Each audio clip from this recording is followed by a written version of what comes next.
할렐루야. 오늘도 하나님의 은혜와 사랑이 저와 여러분 가운데 충만한 줄 믿습니다. 오늘 성경 본문은 누가복음 1장 1절에서 4절까지 말씀 보도록 하겠습니다. 누가복음에 대해서 오늘 좀 나누려고 합니다. 우리 같이 앞에 있으니까 읽어볼까요? 우리 같이 읽도록 하겠습니다. 시작. 우리 중에 이루어진 사실에 대하여 처음부터 목격자와 말씀에 일꾼된 자들이 전하여 준 그대로 내력을 저술하려고 붓을 든 사람이 많은지라. 그 모든 일을 근원부터 자세히 미루어 살핀 나도 데오빌로 각하에게 차례대로 써보내는 것이 좋은 줄 알았노니 이는 각하가 알고 있는 바를 더 확실하게 하려 함이로라. 아멘. 자, 누가복음에 대한 이제 처음 1장 1절부터 나와 있는 이야기예요. 이 글을 쓴 목적, 이 누가복음이 기록된 목적이 어땠는가를 이제 밝히고 있습니다. 자, 누가복음 얘기하기 전에 우리 한 번 더 마태복음, 마가복음, 우리 공간복음에 대한 이야기를 좀 한번 하고 짚어보고 넘어갈까요? 마태복음은 어떤 모습을 주목한다 그랬죠? 예수님의 왕이 되신 모습. 그래서 그의 나라, 왕의 나라인 천국에 대한 비유가 많이 나와요. 그리고 그분만이 구약의 예언대로, 구약의 말씀대로 오신 그분이다. 그래서 구약의 인용이 되게 많았죠. 또 마태라는 사람의 특징이 어땠습니까? 세리였지만 그가 예수님의 제자가 된 후로 지난번에 말씀을 나눴지만 그는요 입을 다물고 예수의 말씀에 가장 귀를 기울인 사람이었어요. 그래서 마태복음은요 예수의 가르침, 예수의 교훈, 예수의 비유 이게요 제일 많이 나와요. 이 얘기는 뭐예요? 마태가 가장 집중력 있게 예수님이 말씀하신 걸 들었어요. 자, 마가복음은 어떤 책입니까? 어떤 모습을, 예수님의 어떤 모습을 주목하죠? 종으로 오신 예수님. 종으로 오신 예수님. 예수님은요, 섬기는 자로 오셨습니다. 그래서 직접적으로 병자들을 고치기도 하시고, 귀신들을 내어 쫓으시고, 마지막까지 종으로서, 섬기는 자로서 생명까지 다 내어줬어요. 그래서 마가복음을 대표하는 말씀이 이거죠. 인자가 온 것은 섬김을 받으려 함이 아니라 도리어 섬기려 하고 자기 목숨을 많은 사람의 대속물로 주려 함이라. 마가복음 10장 45절 말씀. 이 말씀으로 확증해 주셨어요. 자, 그렇다면 누가복음, 오늘 읽은 누가복음은 어떤 시각으로 예수님을 바라보고 있습니까? 인자로 오신 예수님. 완전한 하나님이시지만 완전한 인간으로 오셨단 말이에요.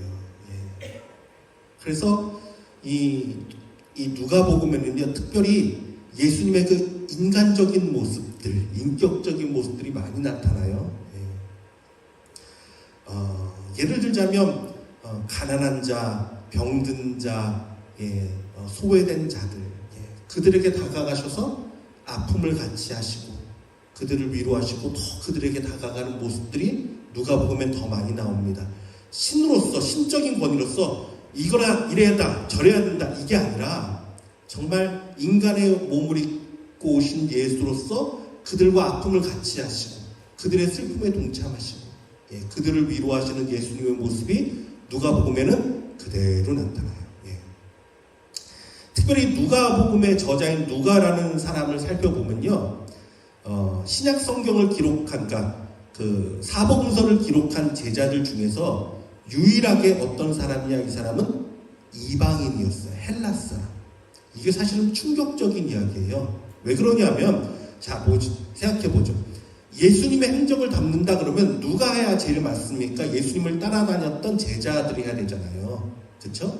제자들이 가까이서 예수님을 제일 많이 봤으니까 제자가 기록한 성경이 가장 권위가 있을 것입니다. 그래서 예수님의 제자가 쓴 성경이 뭐가 있죠? 마태복음과 요한복음이 있죠. 두 명은 제자였어요. 자, 마가는 제자였나요? 제자가 아니었나요? 예수님의 12제자 안에 들지 않았습니다. 그렇지만 마가도 예수님을 만났던 경험이 있는 사람이에요. 어떻게? 마가의 다락방에서 예수님이 성찬식을 하셨잖아요. 또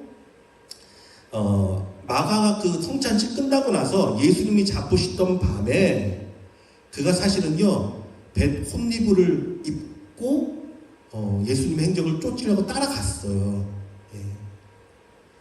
이 마가복음 14장 51절에서 52절 말씀은 마가가 자기를 표현하는 말이에요. 한 청년이 벗은 몸에 배 홑이불을 두르고 예수를 따라가다가 무리에게 잡힘에 배 홑이불을 버리고 벗은 몸으로 도망하니라.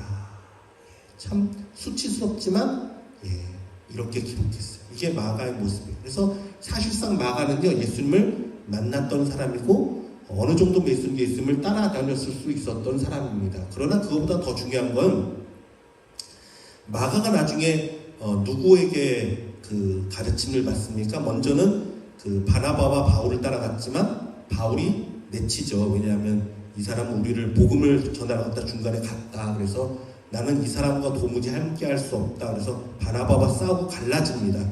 이 바울은요, 이 마가를 아니다라고 생각을 했어요. 근데 이 마가를 누가 품어주냐면 베드로가 품어줘요. 베드로가 품어주고 그를 양육합니다. 베드로 밑에서 그의 신앙이 더 굳건해졌어요. 그래서 이 마가복음의 권위는 사실 누구에게 있냐면요, 베드로에게 있습니다. 그래서 베드로의 특징들이 많이 나타나요. 베드로가 즉시 행동하잖아요. 마가복음에도 즉시라는 단어가 엄청 많이 나와요. 자, 그런데 누가복음은요, 헬라 이방이었단 말이에요. 누가는 어떤 사람이었습니까? 바울과 함께 복음 증거를 했던 사람이에요. 그래서 골로새서 4장 14절을 보면요, 이런 표현이 나옵니다. 사랑받는 의사 누가와 또 데마가 너에게 문안하느니라. 이 바울이 쓴 편지 나오는 거예요. 그러니까 누가는 의사였고, 또 바울과 함께 동역했던 사람이었어요. 그렇지만 이방인, 헬라 사람이었습니다.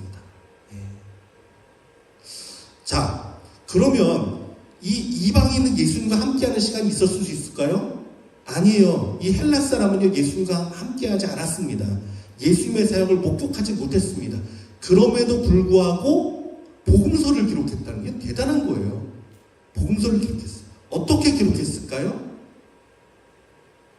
당연히 제3자에 의해 집필된 복음서는요, 당연히 예수를 만났던 사람들을 따라다니고 제자들에게 묻고 또한 여러 가지 기록들을 종합해서 만들었을 거예요. 그렇겠죠? 이 사람에게 들어서 예수님이 그때 어떻게 행동했죠? 그때 예수님의 손길은 어땠죠? 물었을 거예요. 또 여러 가지 기록들을 살펴봤을 거예요. 그래서 이 누가라는 사람을 역사가로 보기도 합니다. 그것들을 쫙 기술했어요. 자, 그런데 이 제3자에 의해 집필된 복음서는 어떤 특징이 나타나냐면 최대한 객관성을 유지해야 됩니다. 무슨 말이냐면 내 의견과 내 생각을 늘어놓는 것이 아니라 당시의 모든 사람들이 공감하고 있는 부분들, 그건 맞아, 이런 것들을 잘 정리해야 돼요. 자료들이 분명해야 돼요. 체계적이어야 돼요. 그렇겠죠? 만일 어떤 사람이 야, 너가 예수님 봤어? 보지도 못하고 어떻게 복음서를 기록해? 이렇게 말한다면 확실한 근거들과 자료 혹은 제자들의 분명한 증언들을 제시할 수 있어야 했습니다. 그렇죠? 그래서 누가복음은요, 아주 객관적이면서도 아주 체계적입니다. 누가복음이 정관, 그러니까 그 외경이라 그래요. 그러니까 복음서를 많이들 썼습니다. 그런데 이것들은 외경이라고 해서 진짜 성경 안에 넣지 않았어요. 다른 것들은요. 근데 마태, 마가, 누가, 요한 이 성경 4권은요, 정경이라고 해서 이건 정말 하나님의 감동 가운데 쓰여진 것으로 인정을 해서 우리 성경 가운데 들어왔단 말이에요. 그러니까 이 누가복음은요, 누가 봐도 정말 누가 봐도 그 말은 맞아. 제자들의 말과 동일해. 아주 검증됐던 책이에요. 자, 앞에 누가복음 1장 1절에서 4절, 우리 아까 읽었던 말씀이죠. 다시 한번 읽어볼까요? 시작. 우리 중에 이루어진 사실에 관하여 처음부터 목격자와 말씀에 일꾼된 자들이 전하여 준 그대로 내력을 저술하려고 붓을 든 사람이 많은지라. 그 모든 일을 근원부터 자세히 미루어 살핀 나도 데오빌로 각하에게 차례대로 써 보내는 것이 좋은 줄 알았노니 이는 각하가 알고 있는 바를 더 확실하게 하려 함이로다. 데오빌로 각하라는 말이 나오죠. 이방인 사람이에요.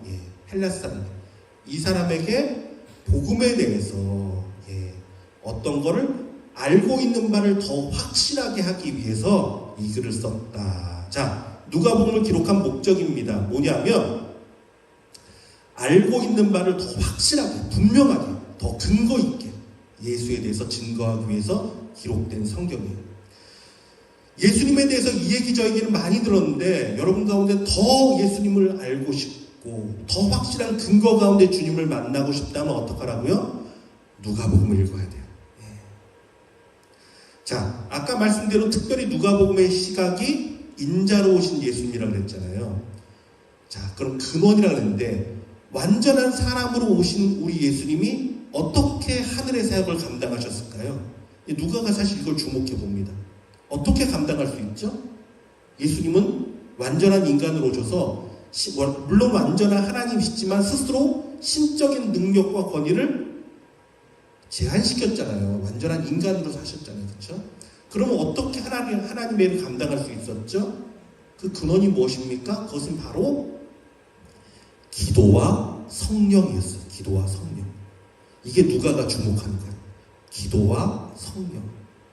그래서 예수님께서 세례를 받으실 때에도 하늘이 열리고 하나님의 음성이 들렸잖아요. 근데 누가복음에만 주목한 것이 있습니다. 뭐냐면 세례를 받으시고 그가 기도하실 때에 하늘이 열렸다는 거예요. 백성이 다 세례를 받을 때 예수도 세례를 받으시고 기도하실 때 하늘이 열리며 예수님이 잘 보니까 자세히 이야기들을 예수님의 그때 상황을 취합해서 모아보니까 예수님이 세례 받을 때 그냥 하늘이 열린 게 아니라 예수님이 기도하실 때 하늘이 열렸구나. 기도구나.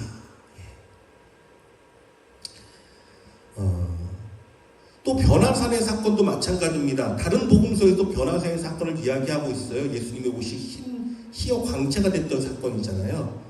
예수님께서 베드로와 야고보와 요한을 데리고 갔는데 그의 옷이 희어지고 광채가 났다라고 마태복음과 마가복음이 기록하고 있는데 누가복음에서는요. 누가복음 9장에서는 뭐라고 말하고 있냐 하면은 기도하실 때에 용모가 변화되고 그 옷이 희어져 광채가 나더라. 예수님이 어떤 모습을 주목하고 있습니까? 기도하시는 장면. 다른 이유가 아니구나. 예수님이 기도하실 때 나타났구나. 자, 예수님이 제자를 부르시는 장면들 복음서에 많이 나와 있어요. 근데 누가복음에서 주목하는 건 뭐냐면 예수님이 제자를 부르시기 전날 밤이 새도록 하나님께 기도하셨다라는 장면이 나와요. 누가가 보는 관점. 그냥 부르신 게 아니구나. 예수님이 밤이 새도록 기도하시고 그의 제자들을 부르셨구나. 그분은요, 하나님의 아들이고 완전한 신성과 능력을 가지신 분이시지만 오직 기도와 성령을 의지해서 행하는 겸손한 예수님이셨어요. 이거를 누가복음이 주목하는 거예요. 또 아까 말씀드렸지만 누가복음이 바라보는 예수님은 어떤 모습이라고? 인간적인 모습이 있다 그랬잖아요. 신적인 권위로 너 이래야 된다 저래야 된다가 아니라 우리의 아픔과 고통을 그대로 느끼시고 체휼하시고 감싸주신다. 그래서 전에 한번 제가 설교에서 말씀드렸어요. 마태복음에 나타난 산상수훈과는 다르게 평지설교라 그러죠. 누가복음에 나타난 복에 대한 이야기를 하실 때는요. 너희 가난한 자는 복이 있나니 심령이 가난한 자는 복이 있나니가 아니라 너희 가난한 자가 복이 있다. 의에 줄이고 목마른 자가 복이 있다가 아니라 어떤 자가요? 지금 줄인 자, 지금 줄인 너희가 복이 있다.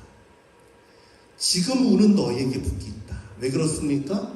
그들이 지금 가난하고 줄이고 울고 있는 마음이 상태이지만 그럼에도 예수를 따라오는 제자들이잖아요. 그럼에도 예수를 따라오고 있잖아요. 예수님을 따라 걷고 있잖아요. 그래서 그들에게 굳이 심령이 가난한 거야. 다른 게 아니야. 이런 말 할 필요가 없어. 의에 줄이고 목마른 거야. 이거 말할 필요 없어. 너희 가난한 자가 복이 있다. 지금 줄인 자가 복이 있다. 지금 오는 자가 복이 있다. 이 누가복음의 예수님이에요. 그들의 아픔을 체휼하시고 그들의 마음을 아시고 위로하시는 분. 예. 그래서 누가복음에는 가난한 자, 소외된 자, 이방인, 여인들의 이야기가 많이 나옵니다. 예. 우리의 아픔을 체휼하시는 인간적인 우리 예수님의 모습을 나타내 주십니다. 그런데 더 놀라운 건요, 이 누가라는 사람이 누가복음만 기록한 것이 아니라 뭘 기록했다고요? 사도행전을 기록했어요. 사도행전. 예. 누가복음이 완전한 인간으로 오셔서 기도와 성령을 의지해서 사역하신 예수님의 모습을 그리고 있다면, 사도행전은 어떻습니까? 이제는 육이 아니라 성령으로 우리와 함께 하셔서 기도하는 자들에게 역사를 나타내시는 능력의 예수님의 모습을 담고 있어요. 이게 사도행전이에요. 예. 그래서 누가복음과 사도행전은요, 같이 읽어야 돼요. 예. 따로 읽는 게 아니에요. 전편과 후편이에요. 예. 그래서 우리도 누가복음을 끝나면 사도행전을 읽을 거예요. 전편은 인자, 즉 인간으로 오신 예수님을 말하고 있다면, 후편은 성령으로 오신 분을 말하고 있어요. 그래서 사도행전 1장은 이렇게 시작합니다. 데오빌로요. 아까 누가복음에도 데오빌로를 얘기했잖아요. 그렇죠? 데오빌로요. 내가 먼저 쓴 글에는, 누가복음 말합니다. 먼저 쓴 글에는 무릇 예수께서 행하시며 가르치기 시작하심부터 그가 택하신 사도들에게 성령으로 명하시고 승천하신 날까지의 일을 기록하였노라. 이거는 누가복음에 관한 거예요. 예. 그리고 그 후 이야기예요. 그가 고난받으신 후에 또한 그들에게 확실한 증거로 친히 살아계심을 나타내사 40일 동안 그들에게 보이시며 하나님 나라의 일을 말씀하시니라. 사도와 함께 모이사 그들에게 분부하여 이르시되 예루살렘을 떠나지 말고 내게서 들은 바 아버지께서 약속하신 것을 기다리라. 요한은 물로 세례를 베풀었으나 너희는 몇 날이 못되어 성령으로 세례를 받으리라 하셨느니라. 아멘. 자, 이제 후편 사도행전을 기록하면서 누가가 뭘 말하냐 하면은 성령으로 임하실 예수님을 소망하라는 거예요. 제자들에게. 이제 예수께서 성령으로 우리 가운데 임하신다. 성령으로 역사하신다. 그리고 오순절 다락방에 그들이 기도하는 가운데 성령이 임합니다. 이제 그들은 예수의 영이죠. 성령은요. 예수의 영인 성령과 동행하며 사도행전을 써내려가는 역사를 나타내요. 성령으로 일하시는 예수, 즉 전편이었던 누가복음의 후편으로 사도행전이 펼쳐지게 된 것입니다. 이게 누가가 기록한 누가복음과 사도행전의 이야기. 자, 전 지난주에 단기 선교팀과 함께 멕시코에 다녀왔습니다. 갔다 온 얘기 좀 해드릴게요. 많은 은혜로운 일들이 있었는데 그 중에서 가장 기억에 남는 사건이 두 가지 사건이 저는 있었어요. 첫 번째는 캄뽀에서의 사역이었습니다. 이 캄뽀는 어떤 곳이냐면 농장에서 일하기 위해서 그 지역에 사는 사람들만 일하는 게 아니에요. 왜냐하면 이 바하캘리포니아가 그렇습니다. 그쪽에서 생산된 농수산물이요 다 미국으로 넘어와요.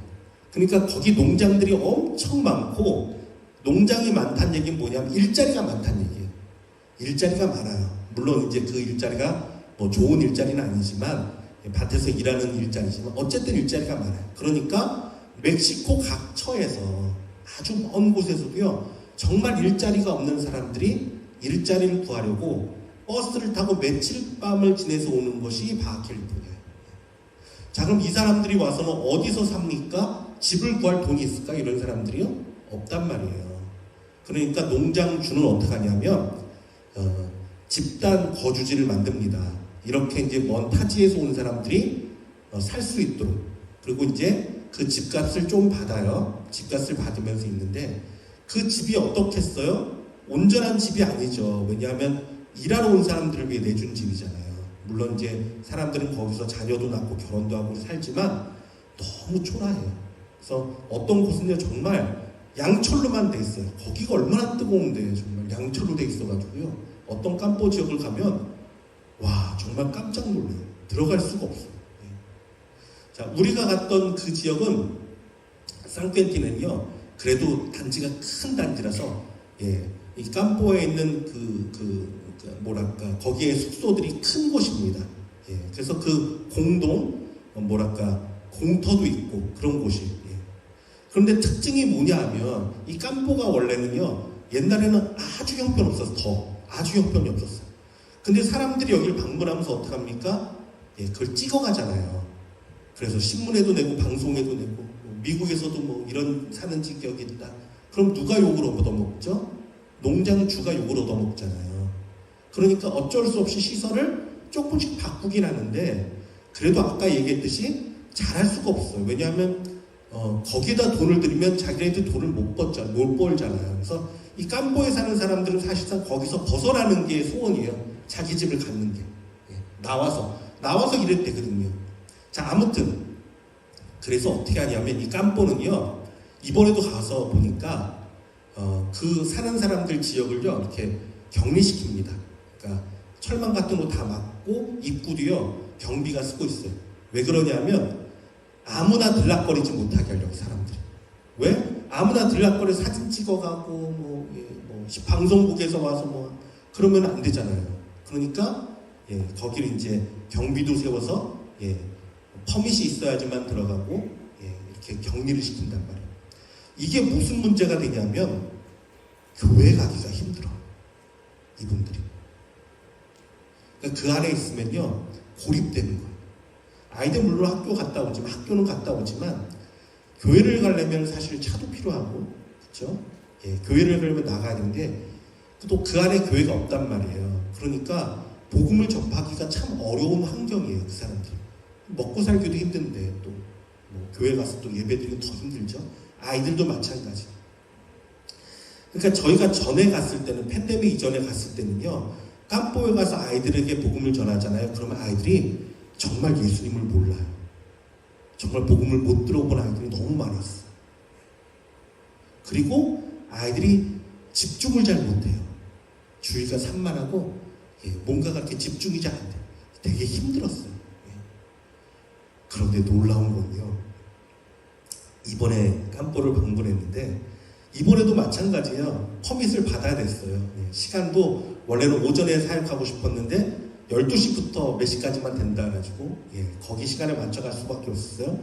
그런데 이번에 가서 아이들을 만나고 또 아이들에게 말씀을 증거하고, 물론 이제 이번에 함께했던 현지 신학생들이 이제 말씀을 현지어로 하니까 더 복음이 편할 수는 있었어요. 그렇지만 아이들이 이제 보니까 예수를 많이 알아. 말씀을 많이 알아. 아이들이 집중해서 예배해. 깜짝 놀랐어요. 두 번째는요, 어떤 여자애가 쪽지에다가 글을 적어서 한 명 한 명한테 주는 거, 우리한테. 고맙다고. 야, 저보다도 더 놀랐던 게 누구냐 하면, 우리 이다라 선교사님 교회에 한 청년이 있거든요. 그분도 같이 갔는데, 이분이 깜짝 놀랐어요. 사실은 깜보는 사실 이 사람들도 많이 이렇게 오고 가는 곳이 아니잖아요. 근데 와서 보니까 달라졌다는 거예요. 변화가 일어나고 있다는 거예요. 아이들 가운데. 그래서 이분이 하는 말이, 이건 그거밖에 없다는 거예요. 수많은 선교팀들이 와서 복음을 전하고 가고 사랑을 전하고 가고, 그게 이곳에 변화를 지금 일으키고 있다고. 저는요 그 얘기 듣는데 정말 소름이 돋았어요. 하나님은 일하고 계셨군요. 하나님은 역사하고 계셨군요. 메마른 이 땅에 우리가 가서 할 수 있는 게 뭐가 있겠어요? 그냥 빵 나눠주고 예수님 증거하고 그냥 기껏해야 전도지 하나 주고. 그런데 우리만 간 게 아니잖아요. 다른 여러 팀에서도 와서 복음을 증거하고 또 사랑을 나타내고, 그 가운데 아이들이 변하고 있어요. 성령님이 역사하고 있어요. 이게 너무나 감동이었어요. 고린도전 3장 6절에 7절에 바울이 이런 고백을 했습니다. 나는 심었고 아볼로는 물을 주었을 때 오직 하나님께서 자라나게 하셨나니, 그런즉 심는 이나 물 주는 이는 아무것도 아니로되 오직 자라게 하시는 이는 하나님뿐이니라. 아멘. 맞아요. 우리는 씨앗을 뿌렸는데 하나님이 자라게 하셨어요. 하나님이 자라게 하십니다. 이게 얼마나 감동이었는지, 성령님이 일하고 계시는 게 얼마나 감동이었는지 몰라요.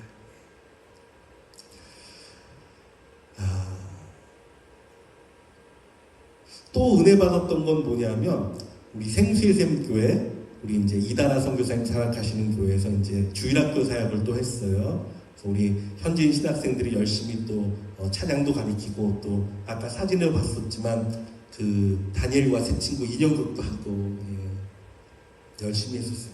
마지막에 이제 저에게 마이크를 줘서 제가 갑자기 이제 앞에 나와서 무슨 얘기를 할까 하다 학생들에게 물었어요. 우리 어린 아이들에게 여러분 예수님 사랑하세요? 그랬더니 네 그래요. 정말? 진짜 사랑해요? 여러분 진짜 사랑해요. 예수님은요 누가 자기를 사랑하는지 아세요? 그랬더니요 아이들이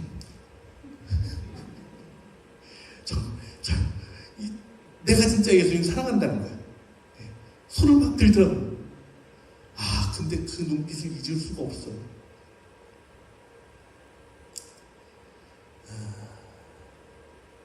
사랑한다는 거예요. 여러분 그때 아이들에게 던졌던 똑같은 질문 한번 여러분에게 던져보겠습니다. 여러분 예수님 진짜 사랑하십니까? 정말요? 진짜 사랑하십니까? 하나님은 아세요. 누가 진짜 나 사랑하는지 하나님은 아세요. 누가복음 7장에 보면요 예수님의 발에 향유를 부은 한 여인이 등장을 해요. 이 여인은요 마태, 마가, 요한이 기록했던 베다니 그 문둥병자 집에서 옥합을 깨뜨려서 예수님의 머리에 부었던 이 여인과는 다른 여인입니다. 다른 사건이에요. 그래서 이 장소가 틀려 일단은요. 베다니 시몬의 집, 베다니 집이 아니라 이 여인이 누가복음 7장에 나오는 향유를 부은 여인은 장소가 바리새인 집이었어요. 완전 장소가 틀리고 시기가 틀려요. 누가복음에 나오는 시기는 복음 예수님이 사역하신 지 초기이고, 그리고 아까 얘기했던 베다니는 예수님께서 십자가에 달리시기 전에 있었던 사건이란 말이에요. 다른 사건이에요. 사건의 배경은 이렇습니다. 예수님께서 한 바리새인의 식사 초대에 응하셨습니다. 근데 마침 그 동네에 죄를 지은 한 여인이 있어요. 무슨 죄인지는 몰라요. 근데 마을 사람이 다 알만한 여인은 죄인이었어요. 심각한 죄를 졌는지 모르겠어요.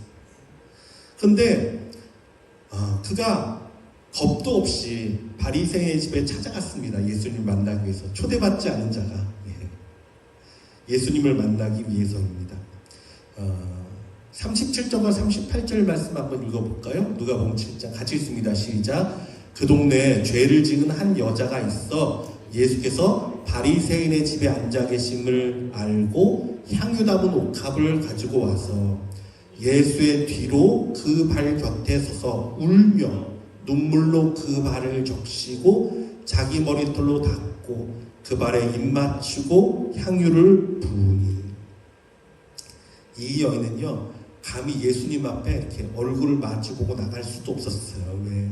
자기는 너무나 부끄러운 죄인이었기 때문에. 뒤로 와서 발 곁에서 울며 눈물을 흘려서 예수님의 발을 적시고 자기 머리털로 예수님의 발을 닦고 그 발에 입 맞추고 향유를 부었습니다. 그때 이 바리새인이 이제 시몬이 예수님에게 항의를 해요. 이 여자가 죄인인 걸 몰랐냐 라고 말합니다. 예수님이 그때 이렇게 말씀하십니다. 그 여자를 돌아보시며 시몬에게 이르시되 이 여자를 보느냐?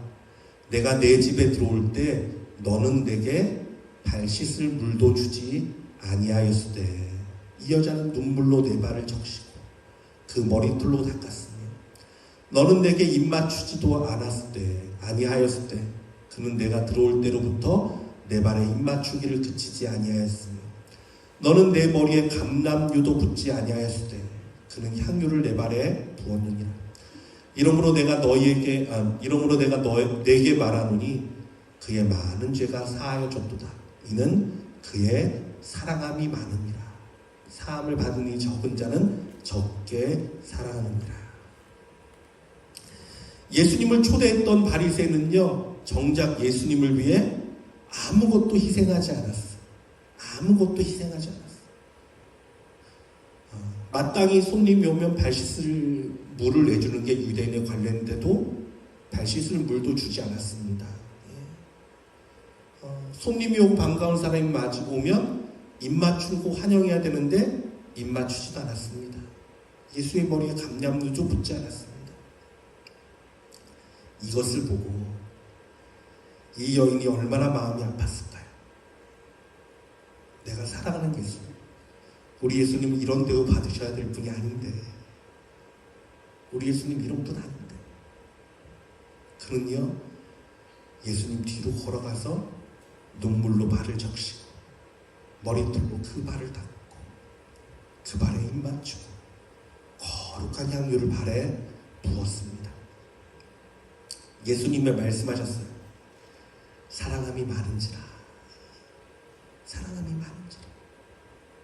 예수를 사랑하기 때문에. 저는요 멕시코 아이들의 그 눈빛이 저를 향해 말하는 것 같았어요. 목사님, 저 진짜 예수님 사랑해요. 목사님은 정말 예수님 사랑하세요? 이렇게 묻는 것 같았어요. 다시 한번 여러분에게 묻습니다. 여러분 예수님 사랑하십니까? 진짜 말로만이 아니라, 진짜 말로만이 아니라 예수님 불러놓고 그냥 있는 듯 없는 듯 막 대하는 게 아니라 정말 여러분의 사랑을 예수님 앞에 쏟아부을 수 있습니까, 여러분? 정말 예수님을 사랑하는 자가 되기를 원합니다. 예수님은 아세요. 누가 자기 사랑하는지 예수님은 아세요. 우리도 눈물로 예수님 발을 적신 여인처럼 우리의 헌신, 우리의 사랑을 주님 앞에 드릴 수 있는 자가 되기를 원합니다. 사랑하는 예수님, 그렇습니다. 아버지, 우리가 예수님을 사랑한다라고 말하지만 정말 예수님이 여인과 같은 마음이 우리에게 있는지 아버지 주님 발 앞에 무릎 꿇는 심령이 되기를 원합니다. 그의 사랑함이 많은지라. 사랑이 많았던 그 여인은 예수님의 발 앞에 눈물을 흘려 그 발을 씻겨드리고 그 머리털로 예수님을 덮고 아버지 하나님 그 입 맞추며 발에 입 맞추며 그 귀한 향유를 예수님의 발에 부었던 헌신이 있었습니다. 하나님, 우리 성도들, 아니 나의 마음에도 아버지 그러한 마음을 새롭게 하여 주셔서 아버지 입술로가 아니라 진정으로 하나님을 사랑하는 자 되게 하시고 예수님을 사랑하는 자 되게 하시고 우리의 옥합을 깨뜨려 예수님의 발에 붙는 자 되게 하여 주시며 아버지, 우리의 사랑을 주님 앞에 온전히 드리는 예수님이 보실 때 그가 사랑함이 컸다, 그가 사랑함이 많은 자라라고 말씀하시는 그러한 자가 되게 하여 주시옵소서. 우리가 있는 곳이 어디든 우리의 형편이 어땠든 주님은 우리의 마음의 중심을 보시오니 우리의 마음의 중심으로 주님을 사랑하는 심령들 되도록 하나님이 우리를 붙들어 주시고 인도하여 주시옵소서. 살아계신 예수 그리스도의 이름으로 기도드리옵나이다. 아멘. 지금은 우리 주 예수 그리스도의 은혜와 하나님의 극진하신 사랑과 성령님의 위로감동 역사하시는 충만하신 은혜가 예수님이 보실 때 저가 사랑함이 많은지라 라는 말씀 들을 수 있도록 정말 주님을 사랑하며 나아가기를 다짐하는 여기 모인 모든 우리 성도들과 우리 생수의 강 귀한 생명들과 또 우리 선교사님들과 이 땅과 열방 가운데 지금부터 영원토록 항상 함께 계시기를 축원하옵나이다.